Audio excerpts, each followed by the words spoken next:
আবার দেখা যায় ছেলে টিচার মেয়েদের ব্যাচ পড়াচ্ছে, আবার দেখা যায় মেয়ে টিচার ছেলেদের ব্যাচ পড়াচ্ছে। আবার আমরা যে ঢাকার ইউনিভার্সিটিগুলো যেগুলো আছে এখানে দেখবেন ফর্মাল ড্রেসে মহিলা টিচার ক্লাস নিচ্ছে, আর ছাত্ররা ব্ল্যাকবোর্ডের দিকে না তাকায় ওই টিচারের দিকে তাকায়। এই করতে করতেই হলো, তারপরে অ্যাফেয়ার হয়ে গেল।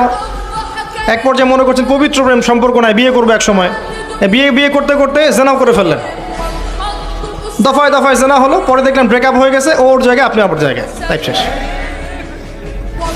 ওই মেয়ে যখন কারো সংসারে যাবে সেও সুখী না, আর আপনি যখন কাউরে বিয়ে করবেন আপনিও সুখী না। যদি তওবা করে আল্লাহর দিকে ফিরে আসে আলাদা বিষয়, তওবা করে যদি গুনাহ মাফ করায় নিয়ে আসে আল্লাহর কাছে আলাদা বিষয়। আদারওয়াইজ এভাবেই যুব সমাজ ধ্বংস হচ্ছে। ছেলে বন্ধু পাতান, মেয়েরা মেয়ে বন্ধু থাকেন।